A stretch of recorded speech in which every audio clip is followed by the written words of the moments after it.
Topo Athletic is committed to lifelong health and better movement. Topo builds running shoes for those who get out there every day, regardless of weather, speed, energy, or mood. Their distinctive fit and feel combines instinctive human movement with modern performance and lightweight comfort to help you keep going, keep trying, and keep moving. Discover the Topo difference and step into a run experience unlike any other. The world of triathlon. And Kyla has joined us. Kyla Lupo, thank you for joining us. How are you today? I'm just great. How are you, Jason? I'm fantastic. Liz, thank you for joining us today. Yeah. Appreciate your time. How are you? Good. I love how Instagram's like telling me like, you just joined, Liz just joined, Jason just joined. I'm like, duh. It's like I think it's my first Instagram live. It was wild and exciting for me. I know, right? It's crazy. Like all of a sudden, like when we first did this, which you guys are our 71st episode. So when we first started this, we had no idea, right? We were like, fuck it, let's just see what happens. And now, 71 episodes later, here we are. And the first time we did it, like, I just thought it would be Ohm and I talking to ourselves with our, unfortunately, I don't remember who that was, but like the name, all of a sudden it was like, boom, boom, boom, so-and-so joined, so-and-so joined, so-and-so joined. And I was like, oh, goodness, this was fun now, right? So I'm glad that we've kind of gotten this perfected. And I put that in air quotes for those of you listening on the podcast, because I don't think we'll ever be perfect at any of this stuff. No. So those of you who are joining us right now who have never been part of our show, you have an opportunity to engage Kyla and Liz in this conversation as well. All you have to do is hit the little question mark at the bottom of your screen, ask your question of them, or type it in the comment box and we'll get to it. The reason I'm asking you to put it in the question box is because if you type it in the comment box and people join, it goes by and I may not get to it. So please use the question mark box.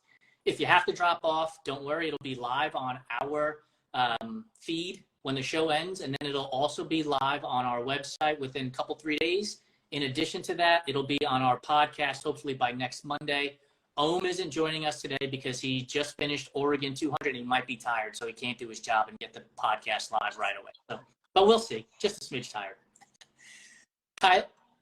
Is Kyla spinning? She may not be there. So Liz, I'm going to direct this towards you instead. Sure.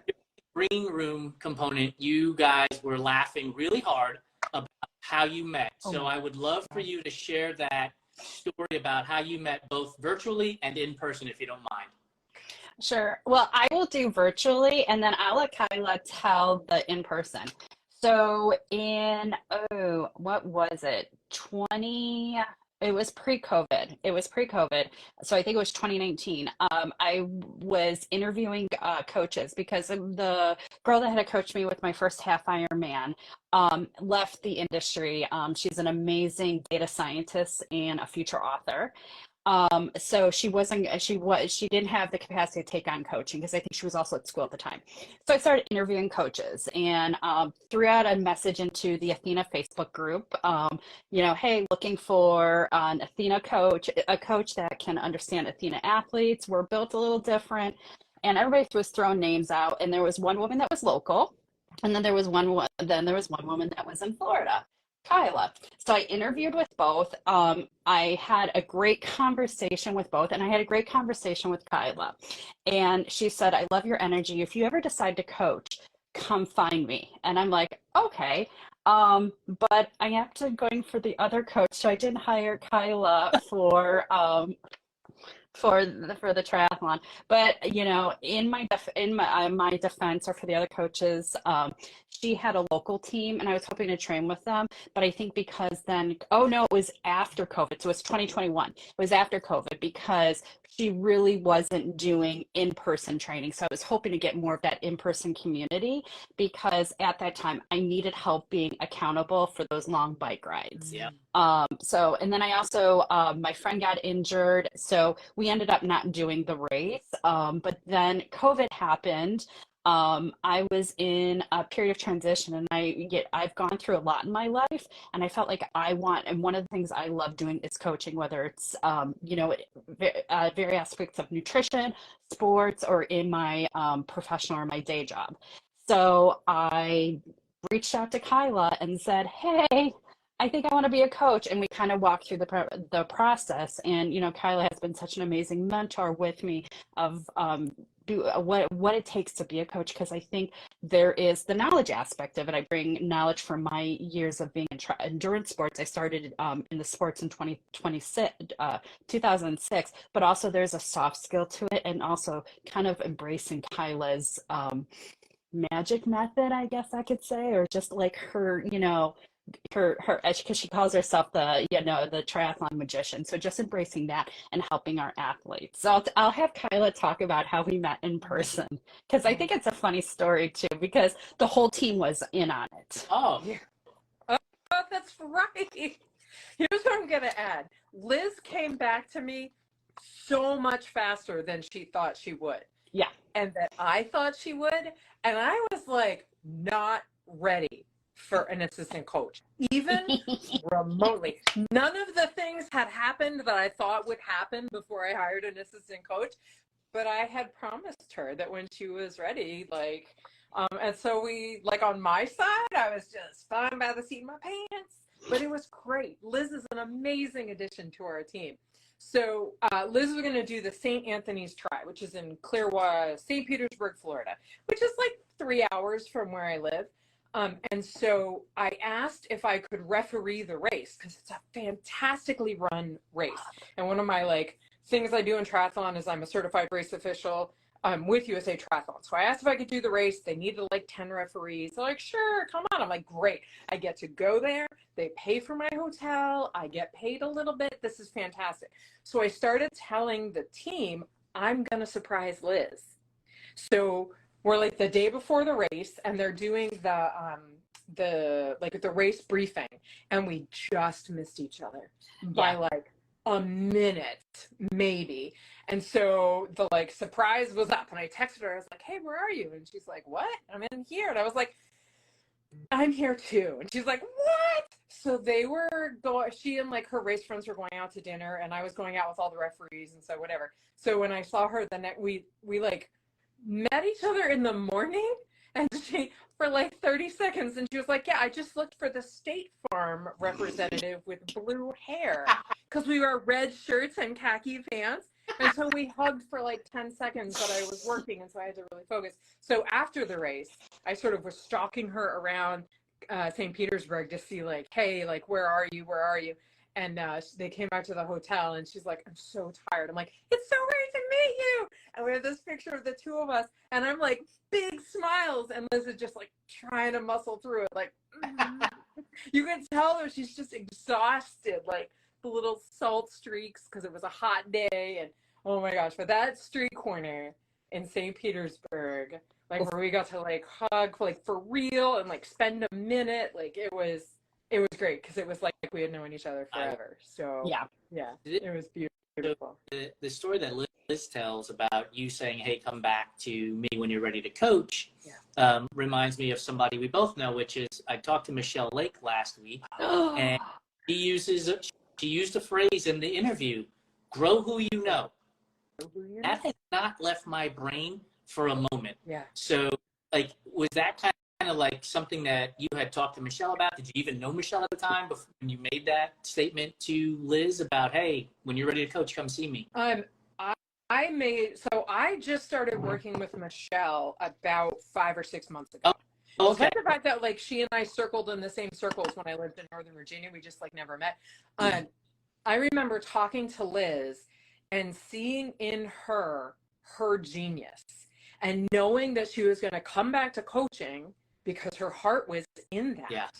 And I just knew that when she was ready to sort of be mentored, that I wanted her to do that with me, because she had the right heart, the right mentality. She genuinely cares about our athletes. She genuinely cares about all athletes. And I knew that was the energy I wanted on my team. She just came back really fast. And so I just thought on my feet about how to figure it out. And it's been great. I don't think the team really came into its fully blossomed stage until we had Liz and her genius and her big heart. So thank you. Yeah. And I think for me personally, I knew I wanted to coach, and I knew I didn't want to coach on my own and just be the solo coach. For me, community is so important. Like, I am all about, all right, who's, community, whether it's in person or virtually, like, hey, who's racing this weekend? And, talking through online that. And I love the message that Kyla puts out there, is that inclusivity, not only from an Athena standpoint, because again, we're a different beast. We're a bunch. I probably can't say badasses, but we're a bunch of badasses. Oh no. But also the inclusivity, who you are, and authenticity. We love you no matter what. You belong here. And Kyla has spent so much time to nurture that and that energy, that it was just something I wanted to be a part of. Whether it was being one of her athletes, which, P.S., I am one of her athletes right now. But also being part of her community, helping with coaching and helping in other aspects of our team. I love it. So you mentioned community, and you guys, Team Go Big was our cover story for our last issue, which was our August-September issue.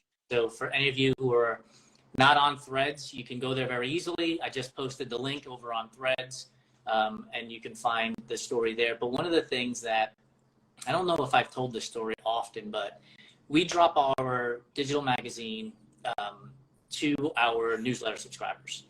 And we've been around for almost 3 years. We've gotten 1, maybe 2 emails in 3 years. Your magazine goes out and we get an email. And on the front, it says Protect Trans Kids, right? That's the shirt that Kyla is wearing. And I get this email that's, I don't know, this long. And I read through it, and it's why are companies shoving inclusivity down our throat, and all of this stuff. And here's the thing that got me more than anything else. They asked, please unsubscribe me from the email list. No problem. Here's the thing that got me more than anything else. They said, I've been in triathlon for 40 years, and I have always welcomed everybody into the sport. But please unsubscribe me from this because you're shoving this down my throat. So if you are really inclusive and open to bringing people into the sport, why would you not partner and join and make a movement instead of leave, right? Yeah. It blew my mind. Yeah. Like, blew my mind that this person was blind to their own self-identity of what they are doing by removing themselves from the list. Oh yeah. First it angered me. Like, immediately I was angry, right? And then I was like, you know what? I will handle this as a professional. Thank you very much. We appreciate your support. Sorry to see you leave. You have now been unsubscribed from the list. And that's it. But I have to wonder, for that one person that unsubscribed, how many subscribed based on the amazing article that you guys wrote about the team? Because, again,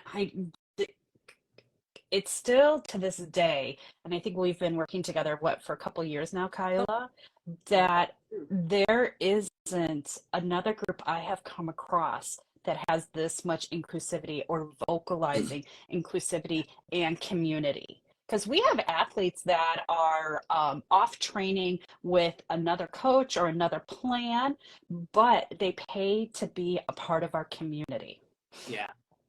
I say this. So every time our magazine goes out, we do see a bump in subscribers to our newsletter because they want to get it.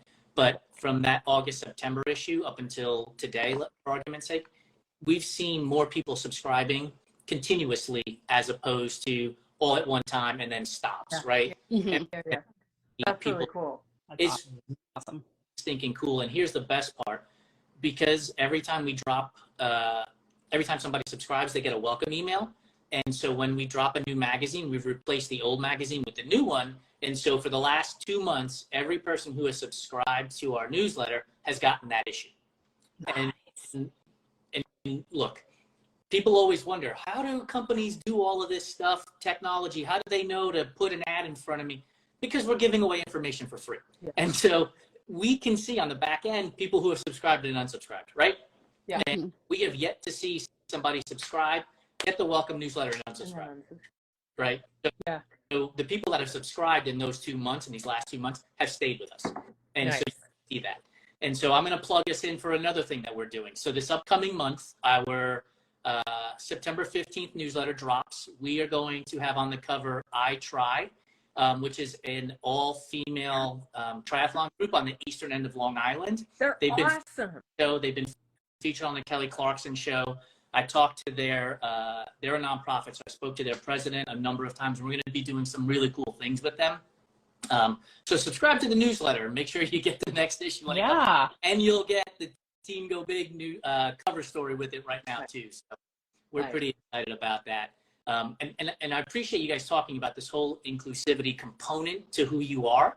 But in the green room, and I'm going to focus this on you, Kyla, we talked about not just inclusivity in terms of LGBTQ or people of color type of thing or physically challenged. We're talking about beginners as a whole. So shed some light on your vision as to why being inclusive to beginners needs to be more than just, hey, beginners, you're welcome here in our club. Yeah, exactly. So one of my, I don't want to say it's like a passion project, because it's not just a project, is to bring adults into the sport of triathlon, right? And like kids too, but I really am focusing, I think my heart is with adults. And one of the ways we can do that, or that we're sort of currently doing, is going into the single sports, going into swimming and cycling and running events, and looking for people who are ready to take that next step, right? So if we find someone at a swim meet and we say like, hey, you are doing the hardest part, like, I think everyone agrees the swimming is the hardest part. I mean, like 89% of it. Have you thought about doing a triathlon? That's a very specific number. Like 89. I know, I just pulled it out of nowhere. 89%. Then I'll sound official. If we go to them and say, hey, have you thought about doing a triathlon? And they say, I haven't, but you know what? That sounds like a lot of fun. We better be ready to teach them how to ride a bike, to show them the gear they need to wear. You can do a whole race in a Speedo if you want to, but you're not going to be that comfortable, right? So we better be ready to show them where tri-suits are, where tri-kits are, what they can do, what kind of shoes are going to be great for running or walking, cycling, like all that stuff. We better be ready to actually teach them how to be a triathlete, right? And so we have a ton of resources to work with just beginners, from things as like how to write a race plan for your day, how to change a flat tire on your bike, where to find affordable triathlon clothing. We actually have a partnership with a company called, or a nonprofit called TriThrift, and they do an amazing job getting clothing and some gear to folks who are on a budget.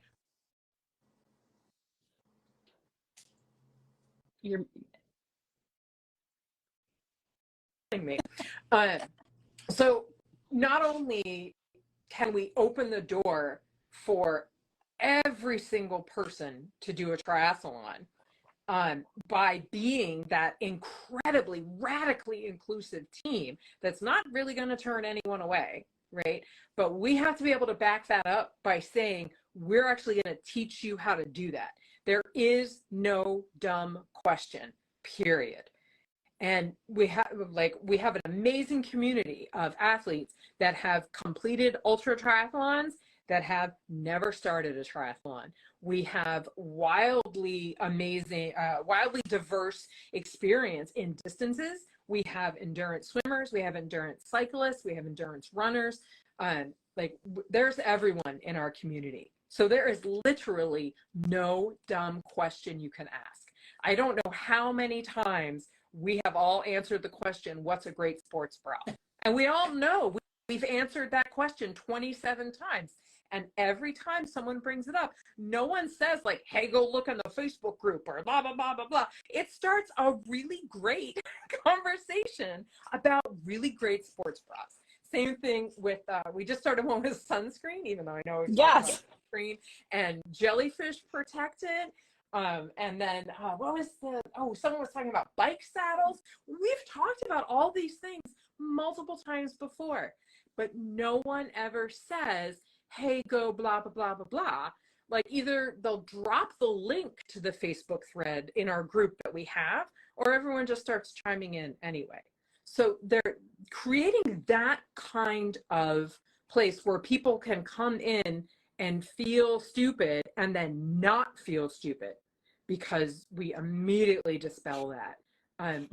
That was really, really important to me as a coach and as a community builder. You know, dropping a link seems like not a big deal, but it very rarely happens. You usually get, we've answered this question, scroll back 756 posts until you find it. And it's like, dude, you wouldn't do that. Why are you asking me to do that? Like, the post up, you know, especially if I'm new here, like, we need to make things easier for people, not more difficult in the grand scheme. Yes. I had one Facebook group I was a part of. Someone asked a question and someone spent the time writing out the instructions on how to search for something on Facebook. Nice. See, that's so the time you spent to write how to search something, you could have said, hey, you can get, you know, XYZ at here, here, here, here. Or this is my favorite brand. Right. Hey, I found those at Swim Outlet the other week and they were like on sale for $20. That's all it takes. Yeah. So that little bit extra time. Whole beginners coming in asking about gear to wear. I can only imagine as a certified nutrition and sports nutrition coach that you're also getting, you know, what should I eat, right? Yes.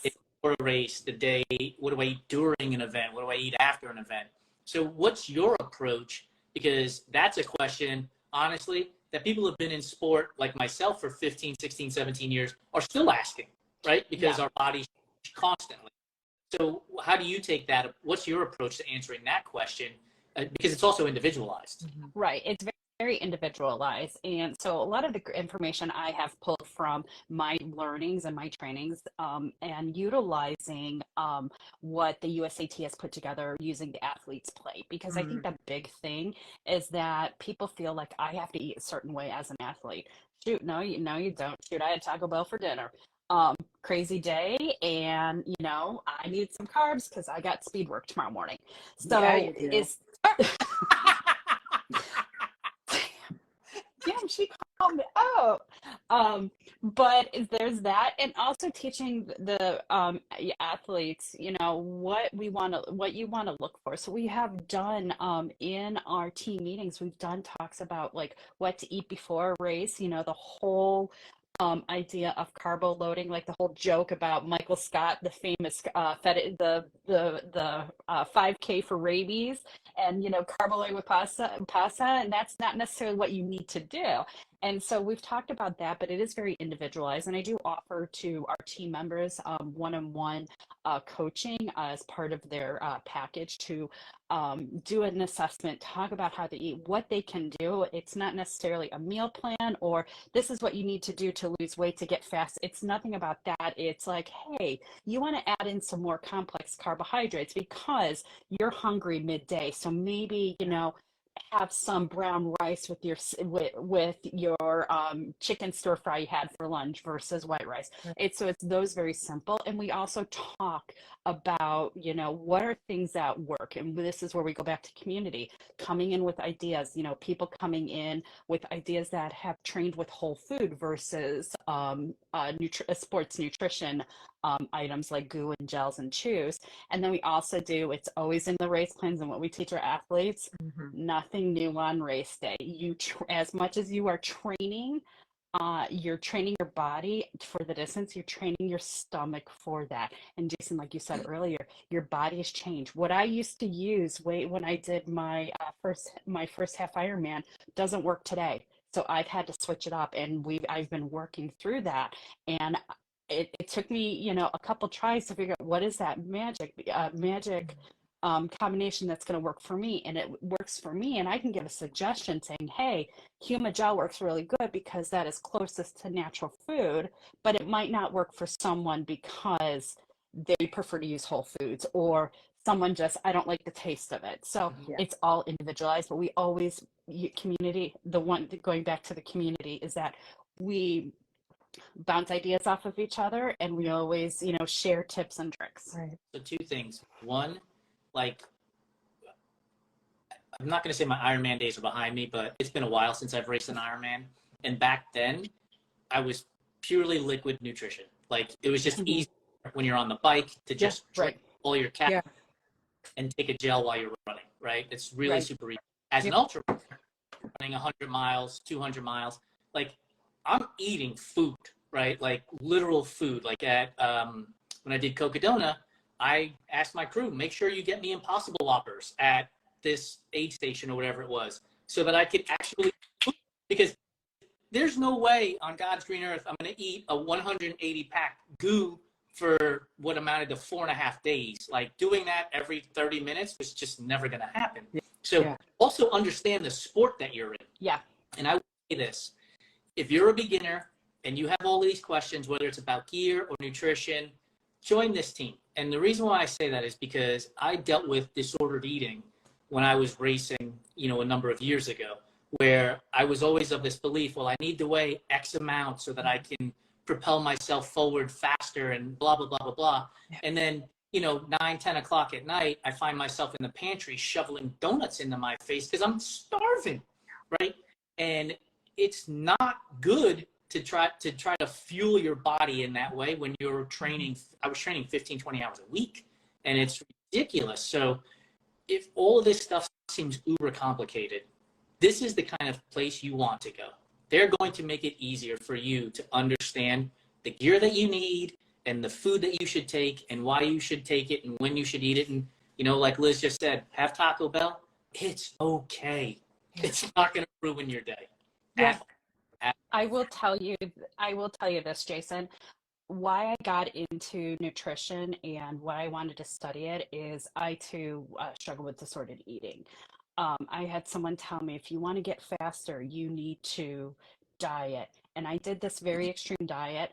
And I lost a lot of weight, but I just became so concerned on what I was putting in my mouth and my body that I did more damage to my mental psyche than I did to my body. And it took me a long time to repair, and I still struggle with it at times. But this was the first time when I started studying nutrition, started doing this, and then also discovering the Athena community. And there's other folks out there, and discovering Kyla's team, that this is the first time that I feel confident. Like, people are like, oh, you run? Yeah, I run a 15, 16-minute mile, but I run. Right. And I feel joy. And I'm fueled, and I'm not, like you said, shoving, you know, donuts. For me, it's cookies and chips, you know, at 1 o'clock in the morning, because I woke up because I'm so hungry, because I didn't feel. And I have learned from that, and I try to work with our athletes on sharing this information and sharing, like, what I can do to help you. And, you know, all food is good food. There's no such thing as bad food or good food. Kyla, you were pointing and smiling and giving positive affirmation throughout my conversation and throughout Liz. What was striking you that you were like, yes, that, and yes, that, because those positive lead to or as a person. So that concept of, well, if you just lose X pounds, you'll be X amount faster. There are so many athletes coming out these days talking about how they had coaches telling them what to eat, things like 600 or 700 calories a day, because they would lose weight and get faster. And that was all that mattered, except that they didn't lose weight and they kind of got faster, but not really. Kara Goucher just wrote an amazing biography about how jacked up she was by her running coach, and how it messed up her body and her relationship with food for a really long time. Yeah. And there is so many more athletes coming out and talking about them, primarily women, because we generally have, like, ingrained into our heads from, like, birth, skinny is better, skinny is healthy, and that's just not true. One of the other things that I really love about Liz as a nutritionist is she is able to give our athletes fueling and, like, eating guidance without numbers, if that's what they need. And so for people who come from a disordered eating background, there is a lot of trigger points around numbers and around getting on the scale and weighing your food and things like that. And Liz has figured out a way to a point, right? Because at some point you, especially when you're racing, you really need to think about how many grams of carbs you're having every hour. Like that's a thing we have to think about, right? But Liz has gone so far as to say 16 ounces of this product, that's going to be enough for you for an hour. So that athlete doesn't have to think about 45 grams. Yep. They don't have to like get triggered or worried that they need 8 ounces of chicken breast. It's like, no, like have a handful of this or a thing of that. I am consistently impressed by how she's able to teach our team about nutrition without making it about dieting or weight loss or any other crap. Though if you are, that's fine. Yeah. But without triggering people to get obsessed about numbers. Yeah. Because ultimately, even if you are an athlete that is training, it's not about numbers, it's about how you feel. Absolutely. Yeah. And honestly, and the one thing is that we the one thing, you know, if there is somebody that, you know, I want to get my body in shape for X race or this, we can do that. We don't say diet, we don't say weight loss, cutting or anything. We're talking about we're getting your body performance ready. I'm going to say this too, like Kyla, you mentioned that it's mostly women, but I will say this, men, you need to listen to this too. Again, I mentioned eating, and because I was like, I need to hit this number on a scale in order to show that I can run fast, swim fast, and I can cycle fast. And I was a data nerd in a way, right? Like how many watts per kilogram am I pushing on my bike? And the lower my kilograms are, and I keep my same watts, well, golly, look at that. But the reality is, pardon my French, but nobody fucking cares, man. Seriously, nobody cares. Right. You could be pushing 2.8 watts per kilogram. You could be pushing 1.8 watts per kilogram, and 0 people care. Right. Literally 0 people care. It's only you caring about whether or not somebody else might care. So let me help you out. Nobody cares. So talk to somebody. Go figure out how to fuel yourself properly so that you can actually enjoy these sports. It's just way more. It's just way, you know, between you guys talking about this, and we have some favorites with Fly Nutrition 3 and Kylie and her team, and Stevie Lynn talking about all of this stuff on how to fuel properly and stuff like that. There are resources. Like, go find them because you can use the help. And that goes for women, but honestly for men too. We're too busy. Right? Absolutely. And that, you know, we got to be tougher and stronger and all this nonsense. Nah, man, you know who the tough guy is and the strong guy is? The one who goes and finds help. Yeah. So that they can be, that's the reality. Absolutely. Like, I mean, I know that, you know, and I wanted to say thank you to both Inkysaurus and Breathing Smiles for giving us some props on, you know, this conversation. And honestly, like I have a whole series of questions here that have just gone right out the window because it's a much better, like this has been a flowing conversation. I hate to interrupt it with like, you know, I'm not a journalist, so there's no like, hey, let's do this and talk about that kind of thing. But you guys are awesome with these conversations, and why I think your team is important for sport, not just for the people that you're working with, but as a whole.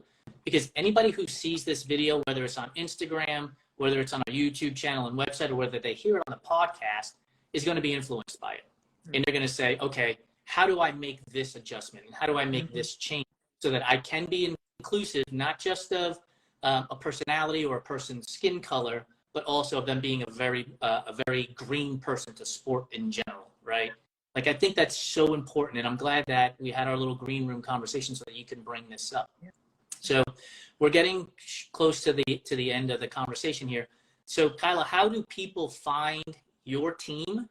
And what's the best way for them to get in touch with you? Awesome. So we have a great website. It's teamgobig.life, not .com, .life. And so you can find us there. Of course, Liz and I are here. You can follow us. We're both on Instagram fairly regularly. And then the Go Big Triathlon. So at Go Big Triathlon, you can find us there for Instagram. And that's sort of like team stuff.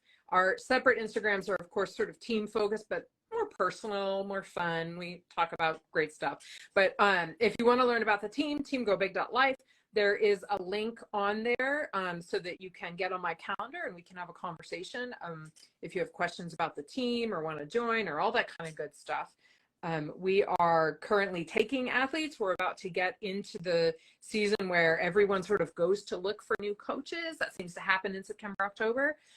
We have bandwidth and capacity for athletes. We are looking forward to growing our team. So if you're looking for a place, if you already have a coach and a plan, that is fantastic. If you're looking for community, if you're looking for a nutritionist, Liz is right next to me. That's why I'm pointing. If you're looking for just a nutritionist, like reach out. We can meet you wherever you are and take you wherever you want to go. That's awesome. You know, neither one of you have asked me about my bus driving cup here while we've been talking. I didn't notice. It was your bus driving cup. We've all been on the struggle bus at some point in our lives, right? Oh, I love that. We've all struggle bus. I rode with my bestie this morning, who's doing Atlantic City in a couple weeks, and we were joking this morning. I said my ride is not going to be amazing, and she's like, "That's okay. I'm on the struggle bus this morning." Like I don't want to be like one of those people, okay? But let's get like witchy for a second because I am a witchy person. Oh my gosh, I'm coming out. There is a blue moon tomorrow night, and it is a super moon, and it's in fucking Pisces. So if you're feeling weird, like, and big feelings and weird dreams and stuff, friend, you are right there with the rest of us because that is like what is going on in the planetary. Oh yes, and also Mercury is in retrograde. It's in retrograde. And I like to tell people, you might not believe Mercury's in like the Mercury retrograde thing, but it sure as hell believes in you. So if you're feeling like the big feelings and weird dreams and like everything feels like it's harder than it's supposed to be, first of all, the world is like a shitstorm right now. Louder. Say it louder. Wow. Right? But also like it's not just you. Like that's just, yes, I'm seeing like the comments like Inclusivity, who is Laura, who's on our team. It really is about letting go of the stuff that you don't want to do anymore. Just like, and there, yeah. So there you go. I love Kyla after hours. The thing is, and this is what funny, Michelle and I talk about this. Michelle, who we were talking about before, because she's like my business coach.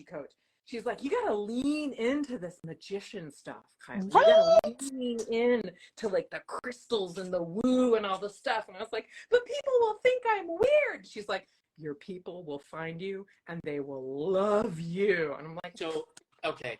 I at the college level. I've been in marketing for 30 years, and it drives me nuts when people are like, everybody will buy my product, and everybody wants to do this, and everybody wants to do that. I'm like, no, you want to sell your product to the people who are most likely to buy it, and that's the community you end up building, right?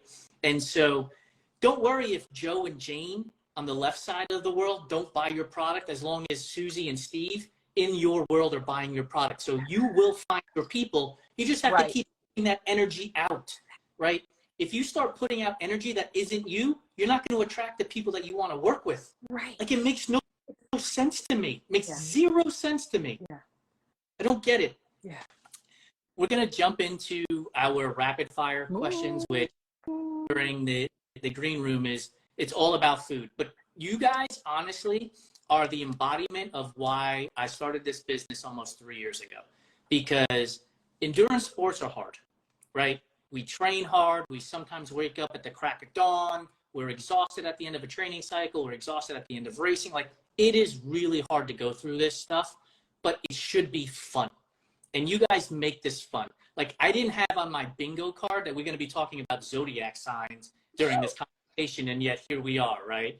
Like, that's fun. And that's why we started this business nearly 3 years ago, and why I hope that we can continue rolling this ball forward so that more people can get involved in the sport and have fun at it while excelling at it simultaneously. Yes.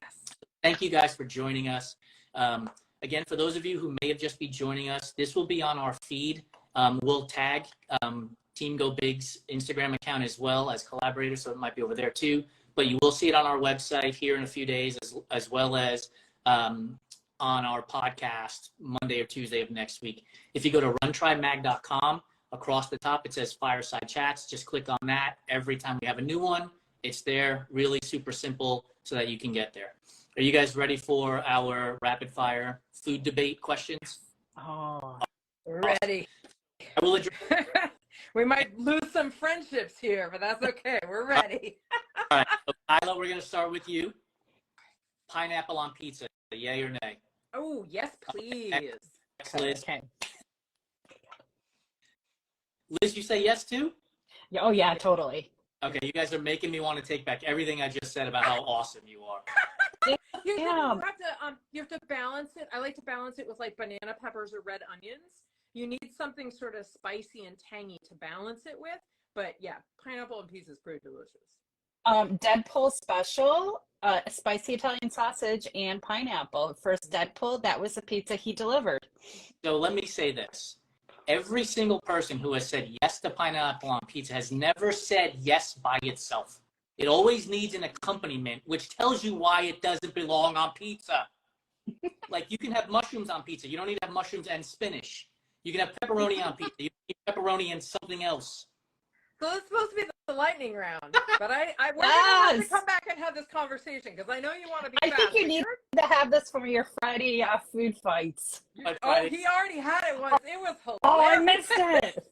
It's on, if you go to our profile, there's a Food Fight Friday highlight. Just click through it and you'll I'm see. going to have to go check that out. All right, Liz, Oreos. Are you the OG Oreo gal or are you the double stuff Oreo gal? I'm probably the OG girl. Kyla?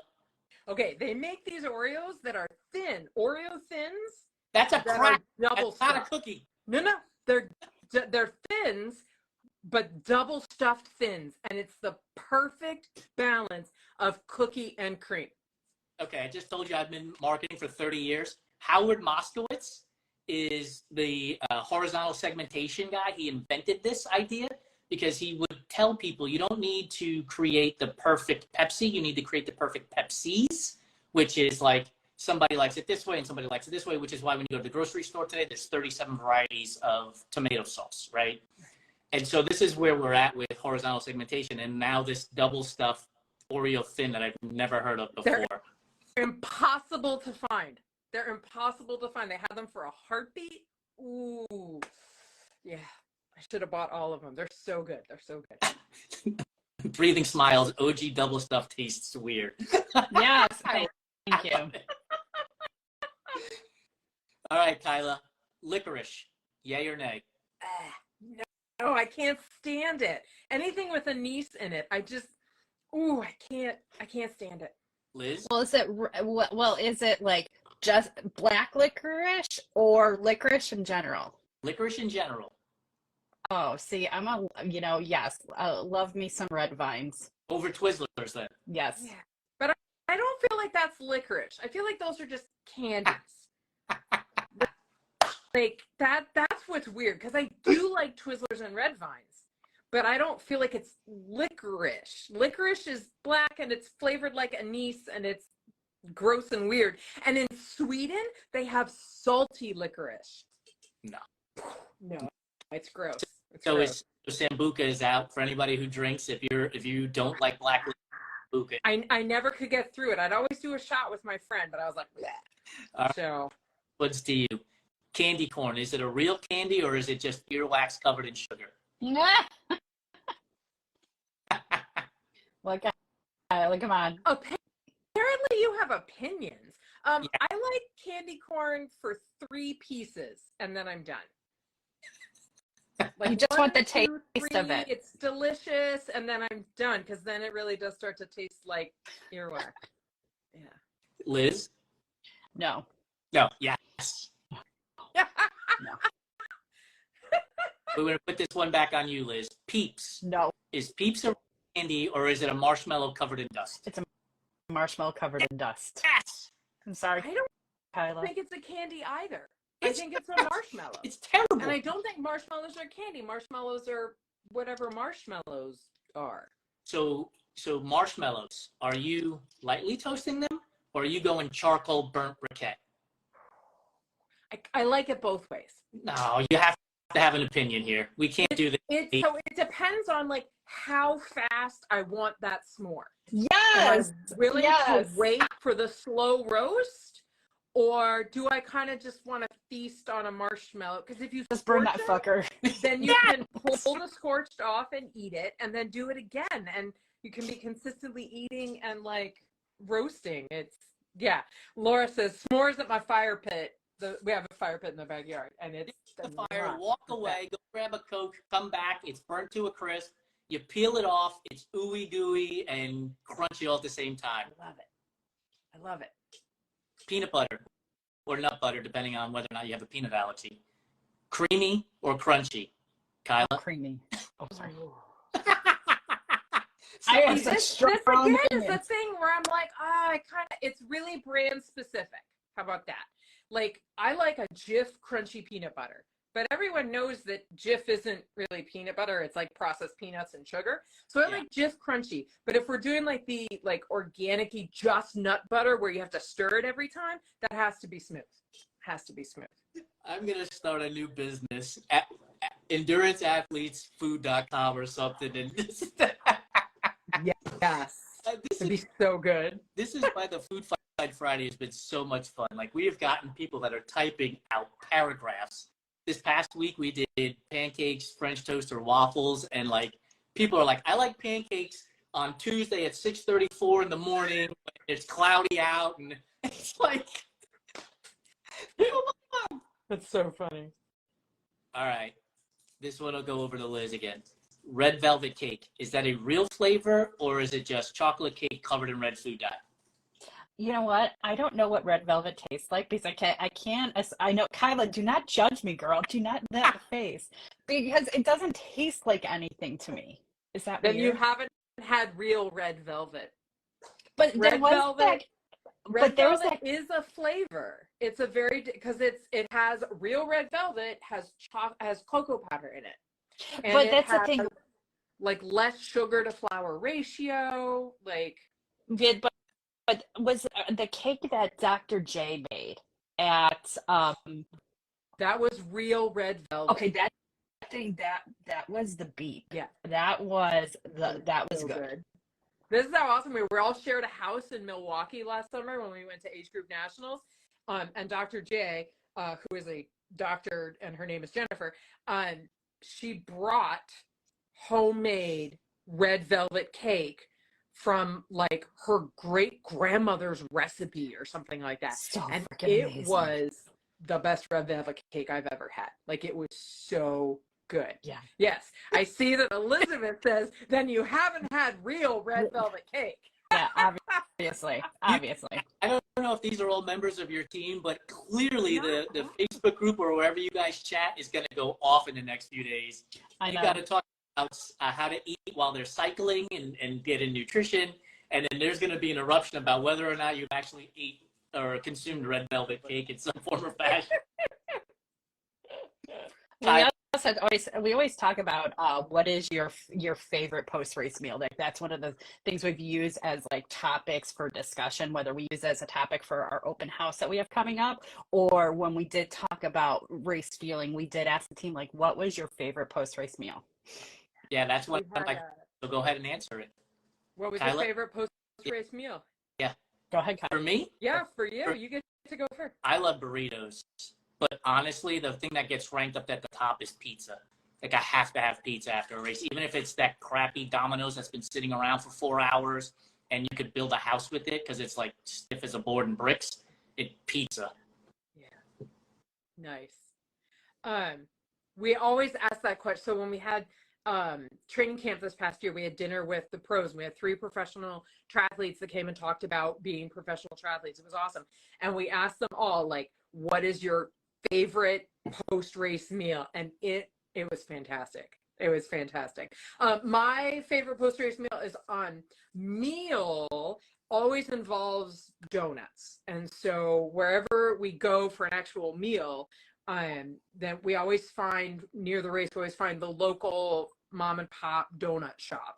And the best one of those was in Jupiter, Florida, which is now only like an hour 20 from my house. Jupiter Donuts in Jupiter, Florida. I mean, they were just massive and delicious. Like, they weren't just big for big sake. They were like big and delicious at the same time. It was so good. Awesome. It was the best. Yeah. Liz, I love Liz's favorite post-race meal. But you know what? So when I finished Racine, it was Giordano's Pizza. But lately, my favorite post race is burgers and beer. Love me a good beer after race.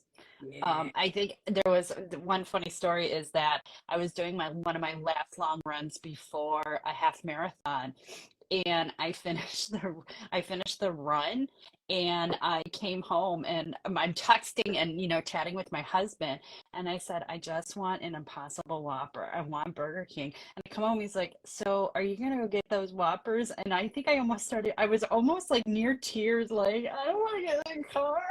So my dear husband went to Burger King and got me an Impossible Whopper. That's love right there. That is love right there. Can't beat an Impossible Whopper. Like, I was teaching at GCU, and all the students, they're 17, 18 years old. They're like, nobody eats at Burger King. Nobody eats at Burger King. And it's right when they announced this $400 million investment in their brand. And by the end of that fall semester, they were like, I can't stop going to Burger King. I can't stop going to Burger King. I'm like, right? Yeah. To save money, I bought Impossible frozen patties. Yes. So when I get that hankering, my husband will make himself a regular burger, and then I'll have my Impossible, because I can't afford to go to Burger King, because let me tell you about prices. Yeah. $30. Fast food is expensive now.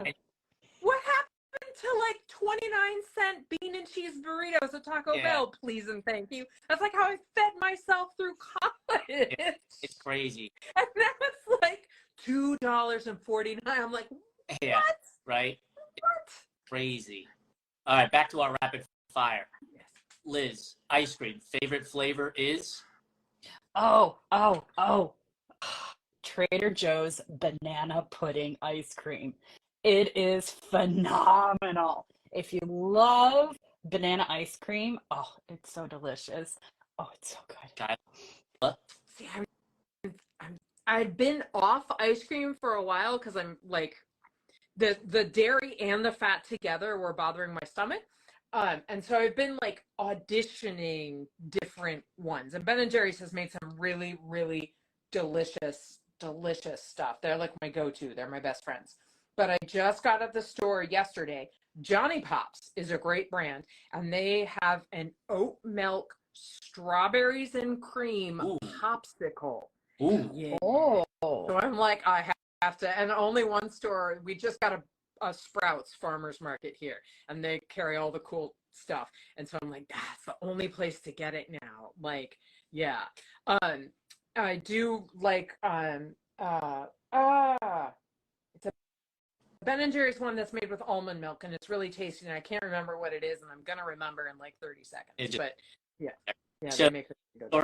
I agree. So delicious. Coconut milk ice cream sandwiches are good, but I'm also like grew up in New York City, and so I love me a good bodega ice cream sandwich, which is like one of those Nestle bars, like, and when you eat it, the wafer sticks to your fingers and stuff. Like, you cannot go wrong with that. Like, oh my God, give me a good It's It. Oh, I went to It's It. You can only find them in San Francisco. Give me a good It's It. Oh my God, I will die. So damn. It's an ice cream cookie sandwich, but it's an It's It, which is like so good. Like it's up here. So good. All right, Kyla, candy bar. Favorite candy bar? I love Mounds. love Mounds, which coconut dark chocolate, love it. Very, very, very, very, very close second is Reese's peanut butter cups. There you go. Liz? Okay, so I'm gonna be a little weird. Nah. My favorite candy is Reese's peanut butter, but the shapes, like the pumpkin, the Christmas tree, the egg. There's something different about those that I freaking love. The peanut butter to chocolate ratio is different than it is in a peanut butter. There's more peanut butter. Yeah. No, I love a Reese's pumpkin. Yeah. So like so then I'm screwed after Easter because there's nothing until fall. No.